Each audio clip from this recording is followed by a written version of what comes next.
Bonjour, je suis une femme mariée depuis 4 ans.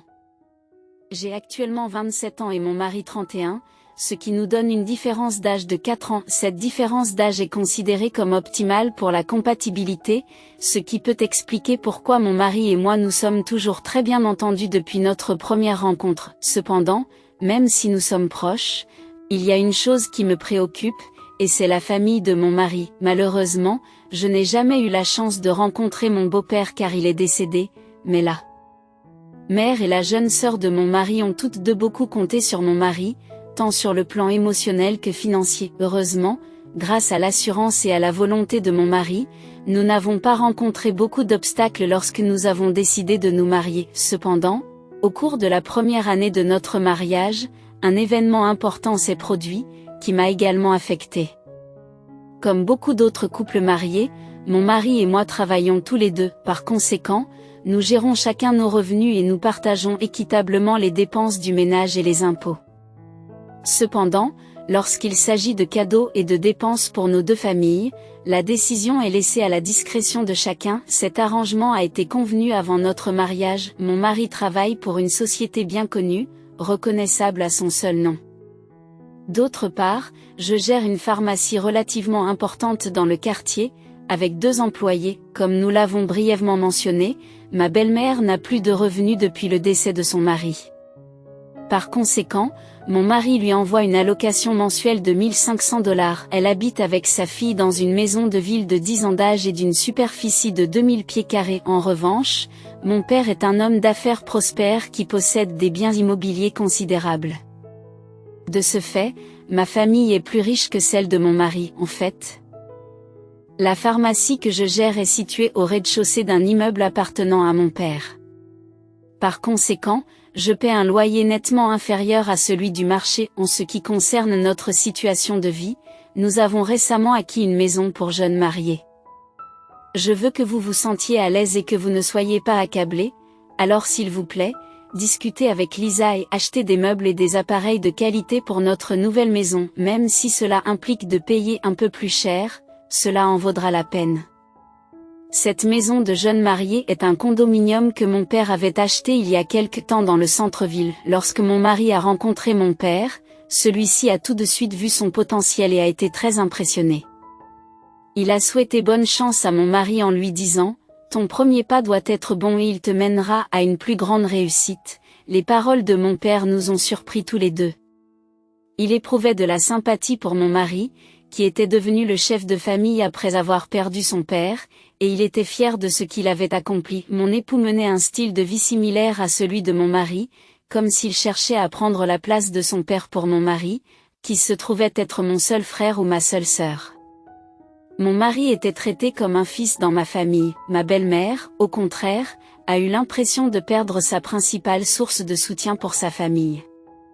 Peut-être était-ce parce que son fils avait une carrière prometteuse dans une grande entreprise et qu'elle ne me trouvait pas assez bien pour lui. Chaque fois qu'elle me voyait, elle se plaignait, affirmant que mon fils méritait quelqu'un de bien meilleur. Bien que ces remarques fussent blessantes, mon mari intervenait, exhortant sa mère à ne pas dire de mal. Il soulignait que ces commentaires pouvaient faire l'objet de moqueries, étant donné que son travail était la seule chose qu'il possédait. Pour maintenir la paix, je m'abstenais d'exprimer mon mécontentement. La tension entre ma belle-mère et moi rendait les choses difficiles, comme si une bombe pouvait exploser à tout moment. Je me suis efforcée d'être gentille avec la jeune sœur de mon mari, mais elle s'est livrée à de nombreuses actions désagréables. Lors d'une virée shopping avec ma mère, j'ai reçu en cadeau un magnifique sac à main de luxe. Lorsque ma belle-sœur l'a remarqué en l'absence de mon mari, elle a audacieusement suggéré que ce sac ne me convenait pas et qu'il devrait être porté par quelqu'un de plus jeune qu'elle. Elle a insinué que, à l'approche de la trentaine, on se moquerait de moi parce que j'essayais trop fort de paraître jeune. Comble de l'audace, elle m'a proposé, puisque j'avais de l'argent, de lui acheter quelque chose d'autre et de lui remettre le sac à main. Elle m'a fait remarquer que je ne lui avais pas apporté de cadeau après ma lune de miel, contrairement aux belles-sœurs de ses amies qui recevaient des articles de luxe. Comme je ne répondais pas, ma belle-mère, apparemment impatiente, a répondu en mon nom, acceptant les exigences de sa fille. J'ai finalement pris la parole, exprimant mes excuses mais affirmant que je ne pouvais pas me séparer du sac à main car il s'agissait d'un cadeau de ma mère. J'ai défendu mon choix en soulignant que, aux yeux de ma mère, je paraissais encore jeune. J'ai également mentionné l'achat d'une marque de lunettes de soleil de luxe pour ma belle-mère, mais ces affirmations selon lesquelles elle n'avait rien reçu m'ont profondément blessée. Même s'il ne s'agissait pas d'un sac à main, j'avais pris soin de choisir un beau cadeau. En réponse à ces mots durs, j'ai demandé pourquoi elle parlait de manière si désobligeante alors qu'elle était très riche. J'ai suggéré qu'il serait bien qu'elle considère mon geste de lui acheter quelque chose d'autre à la place. Ma belle-mère et sa fille semblent croire à tort que ma famille est aisée. Pensant que je possède une pharmacie à loyer modéré et que je dois gagner beaucoup d'argent. Elle pense que je peux facilement dépenser pour elle. Cependant, un examen approfondi des finances révèle que la maison et la pharmacie sont financées par mon père, et je me sens redevable envers lui. Pour éviter de dépendre du soutien financier de ma famille, j'ai fait des économies. Malheureusement, ma belle-mère et sa fille ne le savent pas et me perçoivent comme une avare. À mon retour, lorsque mon mari s'est enquis de la situation, je me suis abstenue de révéler quoi que ce soit. Ma belle-mère a rapidement fait comme si de rien n'était et est intervenue avant que je puisse m'expliquer. Ce schéma s'est répété, mettant à jour les relations tendues entre ma belle-famille et moi. Derrière le dos de mon mari, ma belle-mère me demandait une aide financière, ce qui me causait de l'anxiété et de la tension. Je redoutais de recevoir des appels de ma belle-mère ou de sa fille, tout en prenant soin de ne rien révéler à mon mari. J'avais mes raisons de le laisser dans l'ignorance. Avant notre mariage, mon mari m'avait fait part de sa frustration de se sentir accablé par sa mère et sa jeune sœur. Elle ne voulait pas être indépendante et ne comptait que sur lui pour subvenir à leurs besoins. Malgré ses efforts, elle n'exprimait jamais de gratitude, l'obligeant à les accompagner et à supporter les dépenses. En conséquence, il nourrit du ressentiment à l'égard de sa mère et de sa sœur. Sa famille le considérait comme leur bouée de sauvetage financière, et lorsqu'il a commencé à sortir avec moi et s'est finalement marié avec moi, ils ont perçu cela comme la perte de leur distributeur automatique de billets. Ils se sont opposés à notre mariage et mon mari a admis plus tard qu'il avait supporté cette situation uniquement parce qu'ils étaient de la famille. Il a avoué que s'il n'y avait pas eu ce lien familial, il n'aurait jamais voulu les fréquenter. C'est pourquoi je me sens gênée et j'ai honte d'en parler avec vous. Si ma mère ou ma sœur Sandy disent quelque chose d'inhabituel, veuillez m'en informer rapidement. Je m'occuperai de la situation en veillant à ce qu'elle ne vous dérange pas. Mon mari m'avait prévenu à l'avance de leur comportement, ce qui m'a rendue encore plus prudente à l'idée de révéler les agissements de sa mère et de sa sœur. Je ne voulais pas causer d'ennui ni le mettre mal à l'aise, ce qui m'a amené à garder ses préoccupations pour moi. Sa mère, ignorant les sentiments de son fils et ne contribuant pas aux frais de notre mariage, ajoute une autre couche à la complexité de cette situation. J'ai demandé des cadeaux de mariage. J'ai supposé que vous ne saviez pas trop quoi acheter, alors j'ai dressé une liste pour vous. Maman, tu n'as pas de nouvelles de John ? Papa nous a acheté notre nouvelle maison comme cadeau de mariage. Nous avons décidé de renoncer aux échanges de cadeaux traditionnels. Oui, j'ai entendu, mais comment pouvez-vous faire cela ? Les gens ne s'attendent-ils pas à recevoir des cadeaux ? Tu n'as pas l'intention de nous acheter des cadeaux de mariage ? Vous n'avez aucune conscience. Mon fils a un travail fantastique dans une grande entreprise. Ne discutez pas avec moi et préparez les éléments de la liste. J'ai été surpris, mais comme vous m'avez donné la liste, j'ai jeté un coup d'œil. Cependant, cela m'a laissé encore plus sans voix. Elle a inclus toutes sortes d'appareils pour elle et sa fille, et même des sacs à main et des vêtements de luxe. Je ne comprends pas pourquoi ces articles doivent être considérés comme des cadeaux de mariage, alors j'ai marmonné quelque chose et j'ai tendu la liste à mon mari. Comme il s'agissait d'une question que lui seul pouvait résoudre, il s'est énervé en voyant la liste et a immédiatement appelé sa mère, lui criant dessus pour avoir suggéré quelque chose d'aussi ridicule. À partir de ce moment-là, elle a commencé à me rendre la vie difficile chaque fois que son fils n'était pas là. Je ne voulais pas informer mon mari de ses agissements, mais il s'est passé récemment quelque chose d'incroyable que je n'ai pas pu m'empêcher de partager avec lui ce jour-là. Ma belle-mère et sa fille se sont présentées à l'improviste à ma pharmacie, comme si je leur devais quelque chose.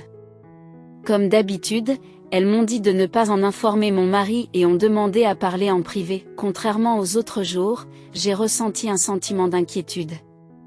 Sandy sort avec quelqu'un en ce moment, et je crois qu'il est question de mariage. Si tu n'as pas l'intention de lui offrir des cadeaux de mariage, j'envisage d'emménager dans ta maison pour vivre avec nous.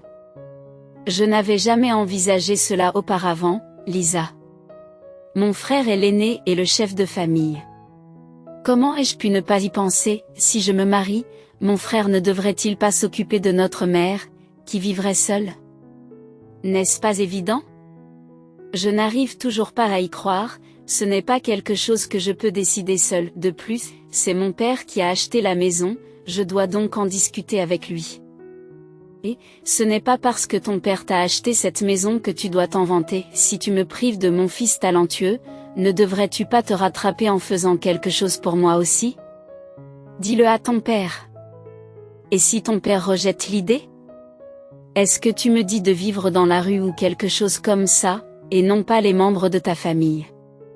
Je comprends mieux ses pensées que vous. John s'excuse profondément en notre nom. Si vous l'informez que vous allez habiter avec moi, il sera plus heureux, surtout si l'on considère les affirmations absurdes de ma belle-mère. J'ai été extrêmement déconcertée, ce qui m'a laissé sans voix. J'ai fait tout mon possible pour ne pas dire du mal de sa famille. Mais je ne pouvais pas laisser passer cela. J'ai donc raconté à mon mari les événements de cet après-midi-là et lui ai fait part de ma volonté d'envisager de vivre avec sa mère. Cependant, mon mari s'est mis en colère contre sa mère, encore plus que moi, et m'a demandé de me rendre chez elle pour régler la question de manière concluante. Lorsque nous sommes arrivés, ma belle-mère semblait nous attendre et ne s'est pas montrée surprise. Mon mari a dirigé sa colère vers sa sœur Sandy en criant « Est-ce vrai que tu vas te marier ? Comment pouvez-vous déjà parler de mariage à un si jeune âge? Tu viens d'obtenir ton diplôme et cela ne fait même pas 1 an que tu as commencé à travailler.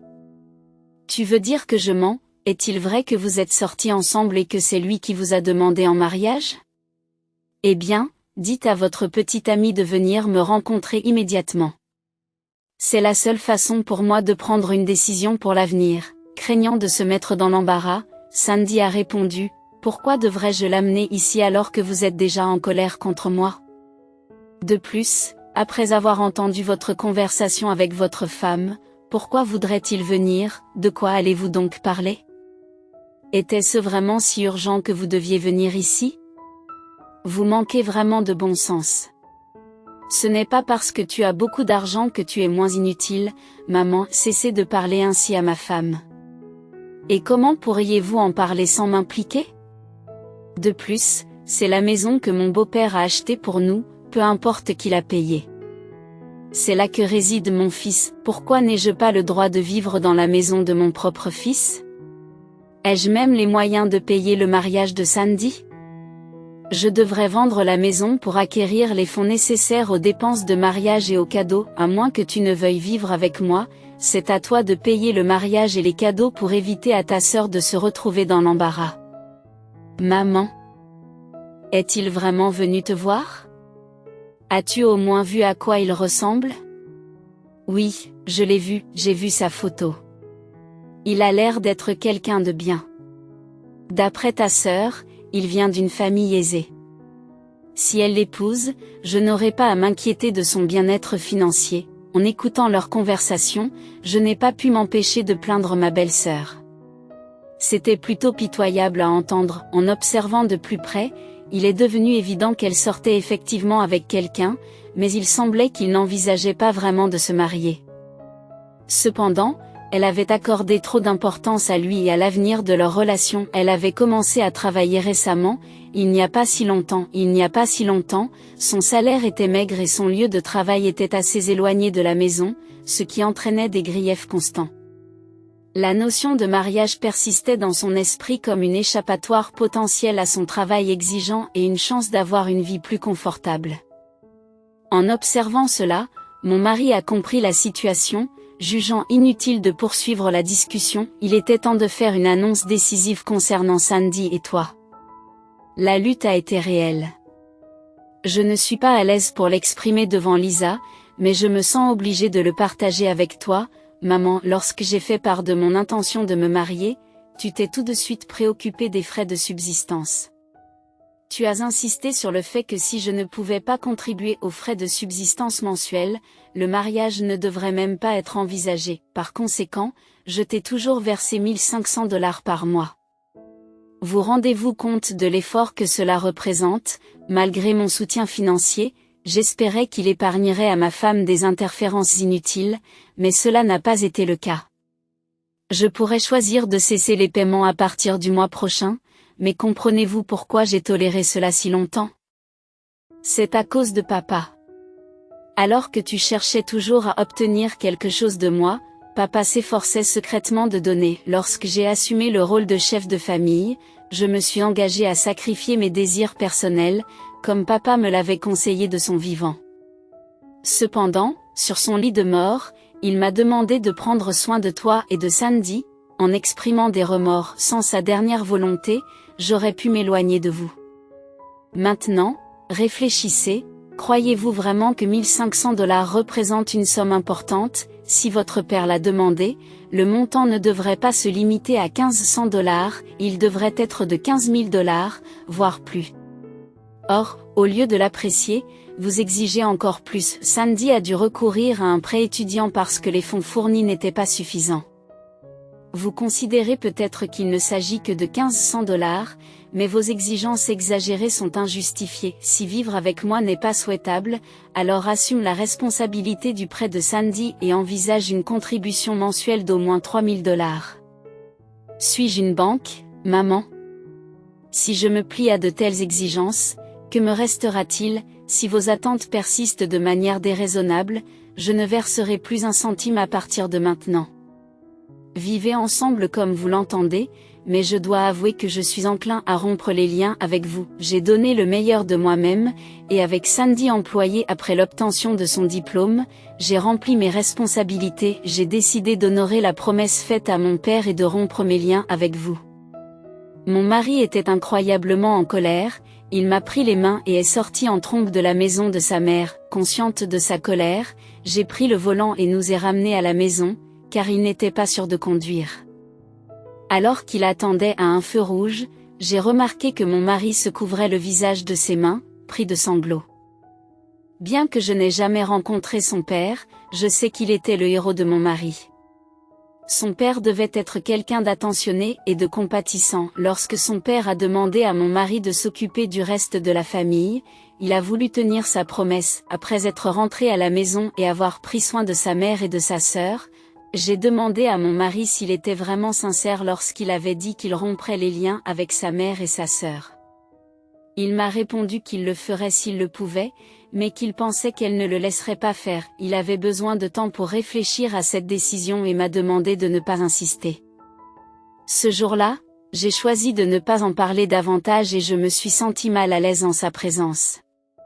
Le lendemain, je me suis sentie anxieuse, ne sachant pas s'il reviendrait dans ma pharmacie. Cependant, dans la soirée, ma belle-sœur est venue me voir seule. Elle m'a expliqué que ma belle-mère était tombée malade toute la nuit et que les projets de mariage étaient donc annulés. Comme mon mari l'avait mentionné, cette situation s'est produite parce que nous avions annoncé notre intention de nous marier, et il semblait donc approprié de procéder ainsi. Mon beau-frère avait également rencontré des difficultés et je compatissais avec lui. Bien que vous puissiez rencontrer des difficultés dans votre nouvel emploi en raison de votre inexpérience, si vous persévérez un peu plus longtemps, les choses devraient s'améliorer. Il est important de sortir avec quelqu'un pendant au moins 1 an avant de décider de se marier, afin d'éviter d'éventuels regrets. Je comprends que ce soit plus facile à dire qu'à faire pour vous, étant donné que vous travaillez dans une grande entreprise, contrairement à mon frère, et que vous occupez une position professionnelle. Économiser de l'argent est en effet un défi pour moi, compte tenu de ma situation actuelle. J'ai donc une faveur à vous demander.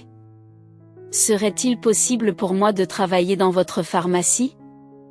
Nous sommes une famille et si vous pouviez m'offrir un salaire plus élevé, je pourrais soutenir financièrement ma mère. Ce serait avantageux pour nous deux. Cependant, en entendant sa demande, j'ai eu du mal à la croire. Son incapacité à s'accrocher à quoi que ce soit pendant une longue période et son état d'esprit différent ne me convenaient pas, la simple idée de la voir tous les jours me donnait des maux de tête. J'ai donc décliné sa proposition et lui ai offert de l'aider à rembourser son prêt étudiant, ce qui lui permettrait d'aider sa mère financièrement. En entendant cela, elle est devenue furieuse. Après mûre réflexion, j'ai décidé d'abandonner l'idée de me marier. J'ai longuement réfléchi et j'ai décidé de vous consulter, mais malheureusement, vous m'avez laissé tomber, que je me marie ou non. Pour ajouter à mon désarroi, ma mère a déjà mis sa maison en vente par l'intermédiaire d'un agent immobilier, de sorte que nous devrions nous préparer à emménager dans votre maison. À l'origine, j'avais l'intention de poursuivre une relation avec votre mère si les choses se passaient bien, mais il semble que cela ne marchera pas. Dépêchez-vous d'appeler mon frère pour qu'il donne les 3000 $ à notre mère. Je ne peux m'empêcher de me demander si elle est vraiment sa sœur ou son ennemie. Je ne comprends pas comment elle peut se comporter de la sorte alors qu'elle sait à quel point les choses sont difficiles pour son propre frère, ce qui m'a rendu furieux. Je suis donc allé rendre visite à mes parents. Ma mère m'a demandé ce qui n'allait pas et je me suis sentie si frustrée que j'ai fini par leur faire part de mes inquiétudes concernant la vie avec ma belle famille. Alors que ma belle-sœur faisait un commentaire, ma mère a soupiré sans rien dire pendant un moment. Finalement, elle s'est excusée et a mentionné qu'elle s'attendait à ce genre de comportement de la part de votre mère, en particulier à l'égard de John. Même ton père a déclaré que la mère de John le traite plus comme une vache à lait que comme son propre fils. La vérité, c'est que je n'ai jamais vraiment voulu que tu l'épouses, mais John s'est avéré si gentil que nous avons approuvé le mariage à contre-séance. Je comprends que tu te sentes coupable, mais s'il te plaît, ne dis rien à ton mari. Je vais discuter de la situation avec ton père et trouver une solution, d'une manière ou d'une autre. Votre mère peut faire ce qu'elle veut avec vous, mais plus avec nous.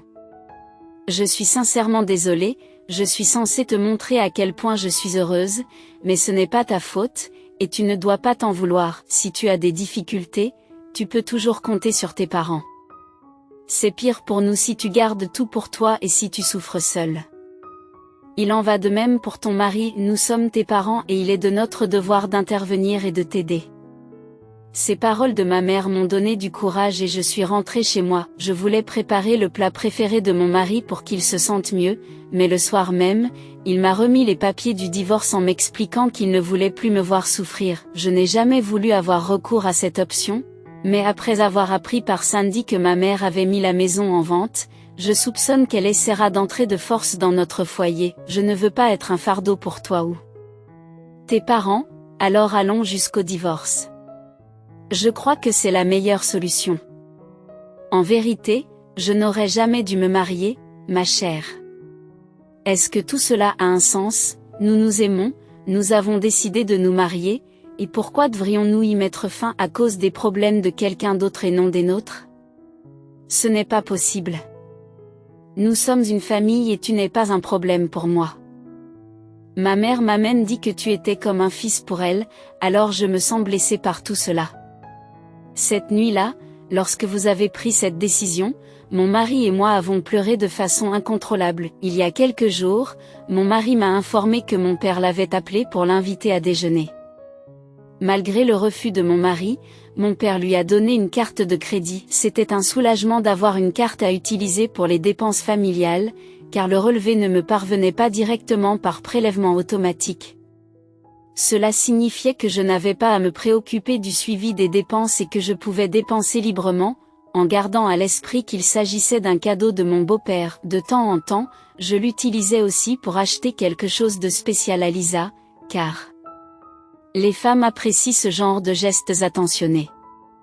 J'ai vraiment apprécié le geste aimable et la générosité de mon beau-père. Je lui étais reconnaissante pour tout ce qu'il m'avait déjà donné.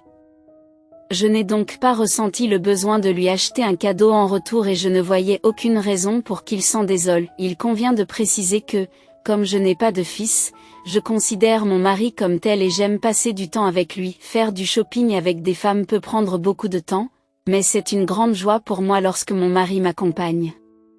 Cependant, mon mari m'a dit qu'il n'avait pas pu utiliser la carte de crédit et qu'il l'avait gardée dans son portefeuille. Pendant ce temps, ma belle-sœur s'est mise en colère contre moi et a informé mon mari que leur mère avait mis leur maison en vente et qu'elle s'attendait à ce que nous l'hébergions. Lorsque Sandy m'a raconté cela, je n'ai pas pu m'empêcher de me sentir stupide. J'étais là, à apprécier l'attention que mon beau-père me portait, alors que ma propre famille semblait profiter de moi. Je me suis demandé si j'avais fait quelque chose de mal dans ma vie passée pour mériter ce traitement. Or, je crois que c'est tout le contraire. Je me considère chanceux de vous avoir rencontré, vous et vos parents. Est-ce trop demandé que d'avoir un peu plus de temps? Je ne voulais pas vous accabler avec cette information et risquer de blesser votre fierté, mais j'ai fini par aller en discuter avec ma mère. Elle m'a assuré qu'elle parlerait à mon père et qu'elle nous donnerait une réponse. Ce n'était pas un sujet que je voulais aborder à la maison, car cela pouvait potentiellement conduire à un divorce. Si cela devait arriver, j'en prendrais la responsabilité. J'ai essayé de réconforter mon mari en plaisantant à moitié, mais au fond de moi, je pensais chaque mot. Quelques jours plus tard, ma belle-mère m'a informé que leur maison avait été vendue et que nous devions faire de même. Ma mère m'a conseillé de me taire et m'a demandé quelles étaient mes intentions. Elle a suggéré que nous cédions 2 chambres pour Sandy et moi, mais j'ai refusé de partager une chambre avec elle. J'étais même prête à me débarrasser de mes affaires si elles étaient vieilles et usées, à condition que la chambre soit meublée et décorée correctement. Après tout, toi et moi n'avons rien apporté lorsque nous nous sommes mariés, car nous étions concentrés sur l'achat de la maison. J'ai donc vu là une occasion de me rattraper. Je suis restée silencieuse, ce qui a excité ma belle-mère, qui est allée trop loin dans ses projets. Cependant, la vérité est que nous avions déjà vendu notre propre maison. Mes parents, Lisa et moi avons pris une décision.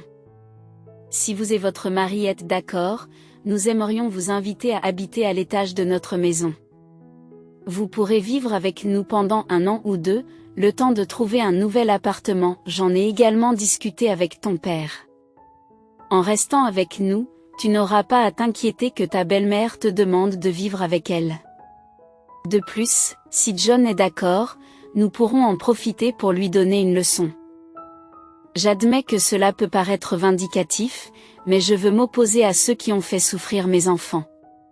Bien sûr, si John n'est pas à l'aise avec cet arrangement, nous comprenons et n'insisterons pas. Cependant, mon mari est favorable à cette idée, car il se sent plus à l'aise avec mes parents, qui le traitent comme un membre de la famille.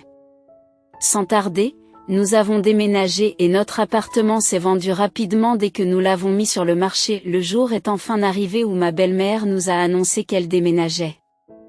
Comme elle avait beaucoup d'affaires à jeter, elle et sa fille ont loué un petit camion et sont arrivées tôt le matin à notre ancien appartement. Malheureusement, elles ont été refoulées par les nouveaux occupants qui avaient déjà emménagé.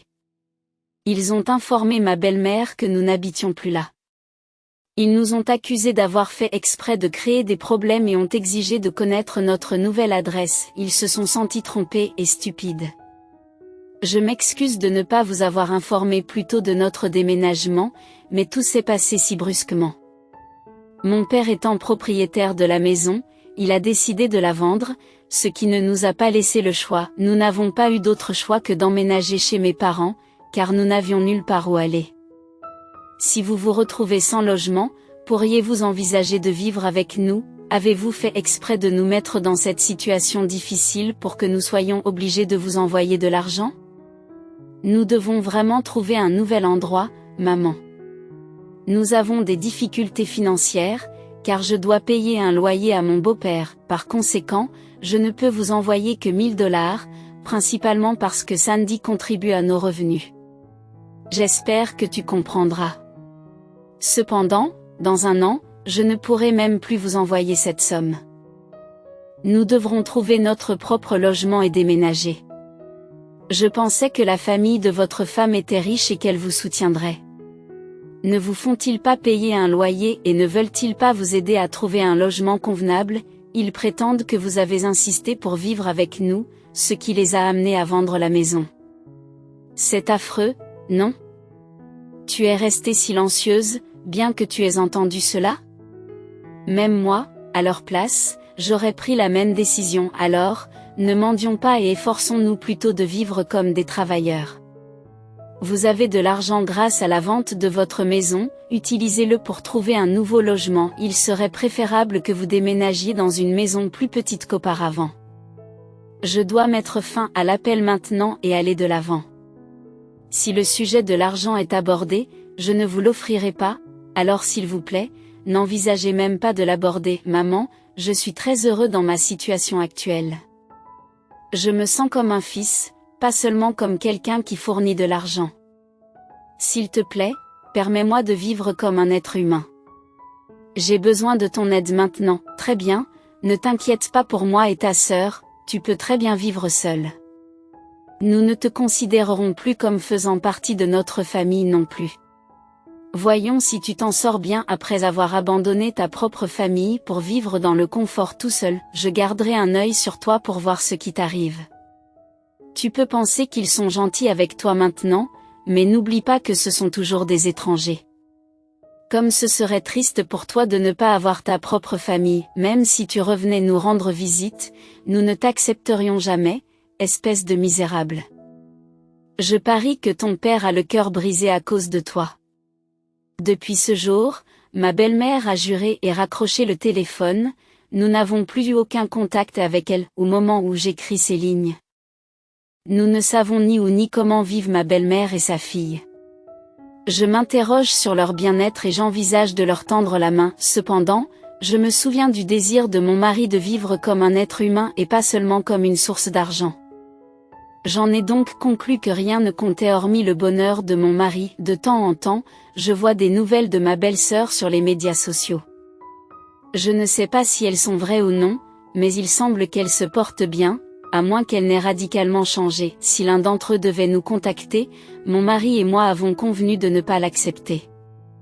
Nous ne pouvons pas endurer les souffrances que nous avons connues auparavant. À l'origine, nous avions prévu de trouver un nouvel endroit avec l'argent que nous avions économisé, mais je suis tombée enceinte récemment.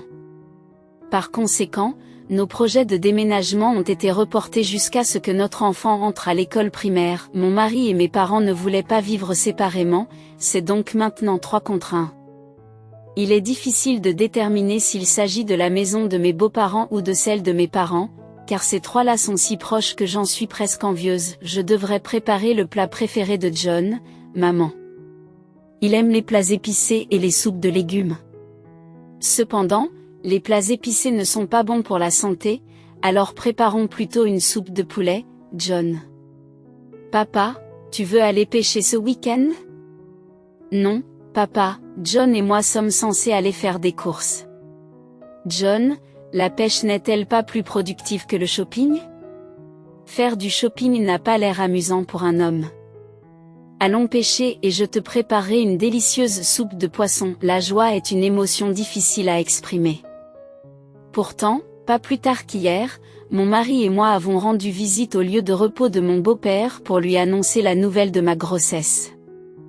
Bien que le fait d'être à côté de mon mari pensif m'ait empêché d'exprimer ses pensées à haute voix, j'ai silencieusement exprimé ma gratitude envers mon père pour m'avoir donné un partenaire aussi merveilleux. J'ai promis de le protéger de la douleur et de veiller à son bonheur. En outre, j'ai demandé de l'aide pour que notre enfant à naître hérite des qualités de mon mari, et pour que ma belle-mère et ma belle-sœur gagnent en clarté et en maturité, favorisant ainsi de meilleures relations au sein de la famille. C'est ce qui apporterait vraiment le contentement à mon mari. Je m'engage à être une belle fille exemplaire et j'espère que mes prières sincères atteindront mon beau-père au ciel. Rien ne m'apporterait plus de joie que de voir le bonheur de mon mari se multiplier. Je vous remercie d'avoir prêté l'oreille à mon histoire et je m'engage à chérir ce sentiment. Que la chance soit toujours avec vous, et je vous demande humblement vos encouragements et vos sages paroles dans la section des commentaires. Votre soutien par le biais de likes et d'abonnements m'aiderait grandement. Je vous souhaite une excellente journée, chers lecteurs.